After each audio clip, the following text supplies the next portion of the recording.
ಮೊದಲು ನೇರವಾಗಿ ಒಂದು ಮಾತು ಕೇಳ್ತೀನಿ. ಹೊರಗೆ ನೋಡಿದ್ರೆ ಎಲ್ಲವೂ ಓಕೆ ಅನ್ನಿಸ್ಬಹುದು. ಜಾಬ್ ಇದೆ, ಫೋನ್ ಇದೆ, ಸೋಷಿಯಲ್ ಮೀಡಿಯಾದಲ್ಲೂ ನೀವು ಆಕ್ಟಿವ್ ಆಗಿದ್ದೀರಾ. ಆದರೆ ಆಳದಲ್ಲಿ ಒಂದು ಪ್ರಶ್ನೆ ಇದೆ. ಅದು ಯಾರಿಗೂ ಹೇಳದ ಪ್ರಶ್ನೆ. ನನ್ನ ಲೈಫ್ಗೆ ನಿಜವಾಗಿಯೂ ವ್ಯಾಲ್ಯೂ ಇದೆಯಾ? ಅಥವಾ ನಾನು ಕೇವಲ ಒಂದು ಕಸದ ರಾಶಿಯಲ್ಲಿ ಸಿಕ್ಕಿಕೊಂಡ ಹೂವಿನಂತವನ? ಇತರರ ಸಕ್ಸಸ್ ರೀಲ್ಸ್ ನೋಡ್ತಾ ಒಂದು ಥಾಟ್ ಬರ್ತಾ ಇದೆಯಾ, ನಾನು ಈ ಕಸದ ರಾಶಿಯೊಳಗೆ ಬಿದ್ದಿರೋ ಹಾಳಾದ ಹೂವು? ನಿಮ್ಮನ್ನೇ ನೀವು ಕಂಪೇರ್ ಮಾಡ್ಕೊಳ್ತಾ ಇದ್ದೀರಾ? ಒಂದು ಕ್ಷಣ ಆನೆಸ್ಟ್ಲಿ ಯೋಚಿಸಿ.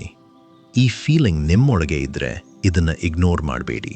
ಯಾಕೆಂದ್ರೆ ಕೊನೆಯಲ್ಲಿ ನಿಮಗೆ ಒಂದು ಥಿಂಗ್ ರಿಯಲೈಸ್ ಆಗುತ್ತೆ. ನೀವು ಸಮಸ್ಯೆಯಲ್ಲಿ ಸಿಕ್ಕಿಕೊಂಡಿಲ್ಲ. ಅನ್ಫಾರ್ಚುನೇಟ್ಲಿ ನೀವು ನಿಮ್ಮನ್ನೇ ತಪ್ಪಾಗಿ ಡಿಫೈನ್ ಮಾಡ್ಕೊಂಡಿದ್ದೀರಾ. 2026ರಲ್ಲಿ ಡಿಪ್ರೆಷನ್, ಸೆಲ್ಫ್ ಡೌಟ್, ಕಂಪ್ಯಾರಿಸನ್ ಇವೆಲ್ಲ ರೆಕಾರ್ಡ್ ಲೆವೆಲ್ಗೆ ಹೋಗ್ತಿವೆ. ಅಷ್ಟೊಂದು ಟ್ಯಾಲೆಂಟ್ ಇದ್ದರೂ ಒಳಗಿನ ಬೆಳಕು ಕಾಣಿಸುತ್ತಿಲ್ಲ. ಆದರೆ ಇಲ್ಲಿ ಒಂದು ಅನ್ಕಂಫರ್ಟಬಲ್ ಟ್ರೂತ್ ಇದೆ. ನಿಮ್ಮ ಸಮಸ್ಯೆ ನಿಜವಾಗಿಯೂ ಪರಿಸ್ಥಿತಿಯಲ್ಲಿ ಇಲ್ಲ, ನೀವು ಅರ್ಥೈಸಿಕೊಳ್ಳುವ ವಿಧಾನದಲ್ಲಿ ಇದೆ. ಅರ್ಥ ಆಗ್ತಿದೆಯಾ? ಪರಿಸ್ಥಿತಿ ಸೇಮ್ ಇರಬಹುದು, ಆದರೆ ನಿಮ್ಮ ಒಳಗಿನ ಸುಗಂಧ ಚೇಂಜ್ ಆಯ್ತೆ? ಈ ಒಂದು ಪ್ರಶ್ನೆ ಸರಿಯಾಗಿ ಅರ್ಥ ಮಾಡಿಕೊಂಡ್ರೆ ನಿಮ್ಮ ಲೈಫ್ ಬಗ್ಗೆ ನಿಮ್ಮ ಹೋಲ್ ಪರ್ಸೆಪ್ಷನ್ ಬದಲಾಗಬಹುದು. ಇವತ್ತು ಧಮ್ಮಪದ 56ರಿಂದ 59ನೇ ಗಾಥೆಗಳಲ್ಲಿ ಬುದ್ಧರು ಇದಕ್ಕೆ ಮಾಸ್ಟರ್ ಕ್ಲಾಸ್ ಕೊಡ್ತಾರೆ. ಶೀಲದ ಸುಗಂಧ ಕಸದ ಮಧ್ಯದಲ್ಲೂ ಅರಳಬಲ್ಲದು ಎಂದು ಹೇಳಿ ವಿಡಿಯೋ ಕೊನೆಯಲ್ಲಿ ಪ್ರಾಕ್ಟಿಕಲಿ ಇದನ್ನು ಹೇಗೆ ಮಾಡೋದು ಅನ್ನೋ ಕ್ಲಿಯರ್ ಸ್ಟೆಪ್ಸ್ ಕೊಡ್ತೇನೆ. ಆದರೆ ಅದಕ್ಕೆ ಮೊದಲು ಒಂದು ಕನ್ಫ್ಯೂಷನ್ ಕ್ಲಿಯರ್ ಮಾಡಬೇಕು. ಬುದ್ಧರು ತಗರ, ಚಂದನದಂತಹ ಪರ್ಫ್ಯೂಮ್ಸ್ ಉದಾಹರಣೆ ತೆಗೆದುಕೊಂಡು ಹೇಳ್ತಾರೆ, ಸುಗಂಧ ಇದೆ, ಆದರೆ ಅದು ಕ್ಷಣಿಕ, ಜಗತ್ತಿನೊಳಗೆ ಮಾತ್ರ ಸೀಮಿತ. ಅದು ಯಾಕೆ ಇಂಪಾರ್ಟೆಂಟ್ ಗೊತ್ತಾ? ಹಿಂದಿನ ವಿಡಿಯೋದಲ್ಲಿ ನೋಡಿದ ಹಾಗೆ ಶೀಲದ ಸುಗಂಧ ದೇವಲೋಕಕ್ಕೂ ತಲುಪ್ತದೆ, ಎಲ್ಲ ದಿಕ್ಕುಗಳನ್ನು ದಾಟಿ ಹರಡ್ತದೆ. ಮಹಾಕಶ್ಯಪ ಥೇರರ ಕಥೆ ನೆನ್ಪಿರ್ಲಿ. ಅವರ ಶೀಲದ ಮಹಿಮೆಗೆ ದೇವರಾಜ ಶಕ್ರನೇ ಮನುಷ್ಯ ರೂಪದಲ್ಲಿ ದಾನ ಕೇಳಿದನು. ಹೊರಗಿನ ಅಡ್ವರ್ಟೈಸ್ಮೆಂಟ್ ಬೇಡ, ನಮ್ಮ ನಡೆ, ಮಾತುಗಳಲ್ಲೇ ಸ್ವಾಭಾವಿಕ ಸುಗಂಧ ಉಂಟಾಗುತ್ತದೆ ಎಂದು ನಿಮಗೆ ಇವಾಗ ಅರ್ಥವಾಗಿದೆ. ಇಲ್ಲಿವರೆಗೆ ಕೇಳಿದ್ರೆ ಸಾಕು ಅನ್ನಿಸಬಹುದು, ಆದರೆ ಇಲ್ಲಿ ಒಂದು ಸಟಲ್ ತಪ್ಪು ಆಗುತ್ತದೆ. ಇದೇ ಪೂರ್ಣ ಅಂತ ಭಾವಿಸ್ತಾರೆ. ಆದರೆ ನಿಜವಾದ ಟೀಚಿಂಗ್ ಇನ್ನೂ ಮುಂದೆ ಇದೆ. ಈ 58ರಿಂದ 59ನೇ ಗಾಥೆಗಳಲ್ಲಿ ಬುದ್ಧರು ಒಂದು ವಿಚಿತ್ರ ದೃಶ್ಯ ತೋರಿಸ್ತಾರೆ. ಯಥಾ ಸಂಕಾರಧಾನಸ್ಮಿಂ ಉಜ್ಜಿತಸ್ಮಿಂ ಮಹಾಪತೆ ಪದ್ಮಂ ತತ್ರ ಜಾಯೇಥ ಸೋಭತಿ ಪುಂಡರೀಕಂ. ಒಂದು ರಸ್ತೆ ಬದಿಯ ಕಸದ ರಾಶಿ ಇಮ್ಯಾಜಿನ್ ಮಾಡಿ. ದುರ್ಗಂಧ, ವೇಸ್ಟ್, ಯಾರಿಗೂ ಇಷ್ಟವಿಲ್ಲ, ಹತ್ತಿರ ಹೋಗೋದಕ್ಕೂ ಮನಸ್ಸಾಗೋದಿಲ್ಲ. ಒಂದು ಕ್ಷಣ ಆ ಕಸದ ಮಧ್ಯೆ ಒಂದು ಸ್ವಚ್ಛ ಸುಗಂಧಮಯ ಕಮಲ ಅರಳಿದ್ರೆ ಅಸಾಧ್ಯ ಅನ್ಸ್ತಾ? ನಿಮ್ಮ ಜೀವನದ ಬಗ್ಗೆ ನಿಮಗೆ ಈಗ ಅನ್ನಿಸ್ತಿರುವುದೇ ಇದೆ. ಬುದ್ಧರು ಹೇಳೋದು ಇದೆ, ಏವಂ ಸಂಕಾರಭೂತೇಸು ಅಂಧಭೂತೆ ಜನೇಸು ಪಮ್ಯಾಯ ಅತಿರೋಚತಿ ಬುದ್ಧ ಸಾವಕೋ. ರಸ್ತೆ ಬದಿಯ ಕಸದ ರಾಶಿಯ ಮಧ್ಯೆ ಸುಂದರ ಕಮಲ ಅರಳೋದಂತೆ, ಅದೇ ರೀತಿ ಅಜ್ಞಾನದ ರಾಶಿಯ ನಡುವೆ ಬುದ್ಧರ ಶಿಷ್ಯನು ಪ್ರಜ್ಞೆಯಿಂದ ಹೊಳೆಯುತ್ತಾನೆ. ಇಲ್ಲಿ ಬುದ್ಧರು ಇನ್ನೊಂದು ಮುಖ್ಯ ಪಾಯಿಂಟ್ ಹೇಳ್ತಾರೆ. ಅದೇ ಕಸದ ನಡುವೆ ಎಲ್ಲರೂ ಇದ್ದರೂ ಎಲ್ಲರೂ ಕಮಲ ಆಗೋದಿಲ್ಲ. ಜಾಗೃತಿ ಇರುವವನೇ ಕಮಲದಂತೆ ಹೊಳೆಯುತ್ತಾನೆ. ಇಲ್ಲಿ ಸಂಕಾರಧಾನ ಅಂದ್ರೆ ಫಿಸಿಕಲ್ ವೇಸ್ಟ್ ಮಾತ್ರ ಅಲ್ಲ, ಅಜ್ಞಾನ, ಅಹಂಕಾರ, ಕೋಪ, ದ್ವೇಷ ಕೂಡಿದ ಮನಸ್ಥಿತಿ. ಹೀಗೊಂದು ಟ್ವಿಸ್ಟ್. ಕಮಲ ಕ್ಲೀನ್ ವಾಟರ್ನಲ್ಲಿ ಹುಟ್ಟೋದಿಲ್ಲ, ಕಸದ ನೀರಲ್ಲೇ ಹುಟ್ಟುತ್ತದೆ. ಇದೇ ಪಾಯಿಂಟ್. ನೀವು ಇರುವ ಜಾಗ ಸಮಸ್ಯೆ ಅಲ್ಲ, ನೀವು ಹೇಗೆ ಪ್ರತಿಕ್ರಿಯೆ ಕೊಡ್ತೀರಾ ಅದೇ ನಿಮ್ಮ ಭವಿಷ್ಯ.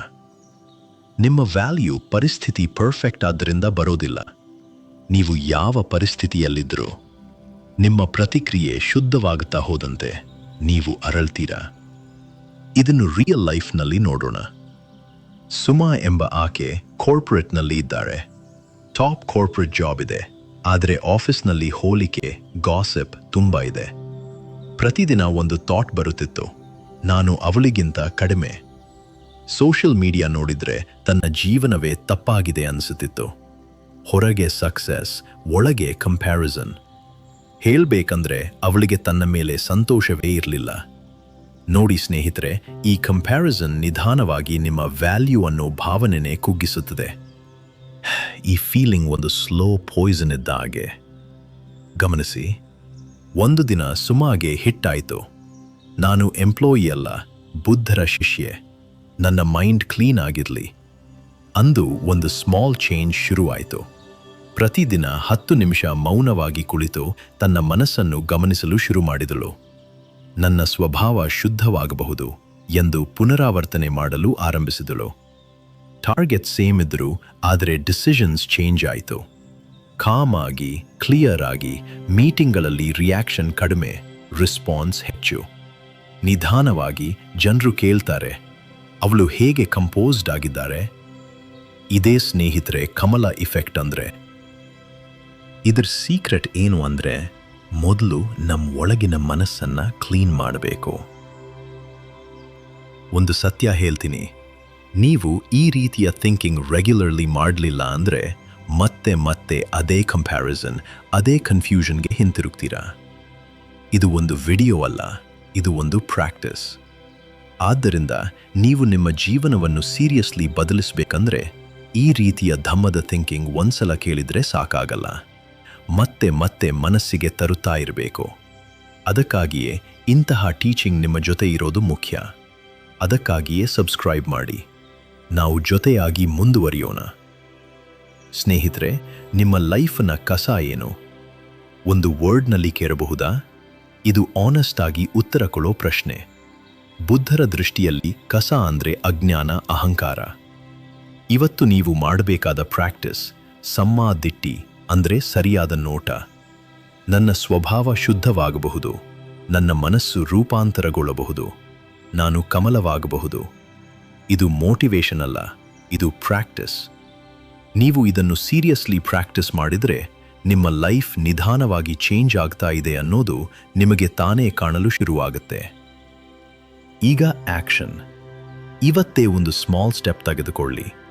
ಗಾಸಿಪ್ ಮಾಡುವ ಮೊದಲು ಸ್ಟಾಪ್ ಮಾಡಿ. ಸ್ಮಾಲ್ ಚೀಟಿಂಗ್ ಅವಾಯ್ಡ್ ಮಾಡಿ. ನೀವೇ ಸಾರಿ ಹೇಳಿ ಈಗೋ ಸಾಫನ್ ಮಾಡಿ. ತಪ್ಪದೆ 10 ನಿಮಿಷ ಮೈಂಡ್ ಕ್ಲೀನ್ ಮಾಡಿ. ನಿಮ್ಮ ಸ್ಮಾಲ್ ಸ್ಟೆಪ್ಸ್ ಬಿಗ್ ಟ್ರಾನ್ಸ್ಫರ್ಮೇಷನ್ ಆಗಿ ಪರಿವರ್ತನೆ ಆಗುತ್ತದೆ. ನೀವು ಯಾವ ಕಸದ ರಾಶಿಯಲ್ಲಿ ಕಮಲ ಆಗ್ತೀರಾ? ಕಾಮೆಂಟ್ನಲ್ಲಿ ಬರೆಯಿರಿ. ಇದು ನಿಮಗೆ ಮಾತ್ರ ಅಲ್ಲ, ಇನ್ನೊಬ್ಬರಿಗೂ ಸ್ಪಾರ್ಕ್ ಆಗಬಹುದು. ಮತ್ತು ನೀವು ಇದನ್ನು ಡೀಪರ್ ಆಗಿ ಅರ್ಥ ಮಾಡ್ಕೊಳ್ಬೇಕಂದ್ರೆ ನಮ್ಮ ಧಮ್ಮಪದ ಪ್ಲೇಲಿಸ್ಟ್ನಲ್ಲಿರುವ ಎಲ್ಲ ವಿಡಿಯೋಗಳನ್ನು ನೋಡಿ. ಅದನ್ನು ನೋಡಿದ್ರೆ ಇವತ್ತಿನ ಟೀಚಿಂಗ್ ಕಂಪ್ಲೀಟ್ ಆಗುತ್ತದೆ. ಪರಿಸ್ಥಿತಿಯಲ್ಲ, ನಿಮ್ಮ ಶೀಲದ ಸುವಾಸನೆಯೇ ನಿಮ್ಮ ಮೌಲ್ಯ. ಭವತು ಸಬ್ಬ ಮಂಗಲಂ.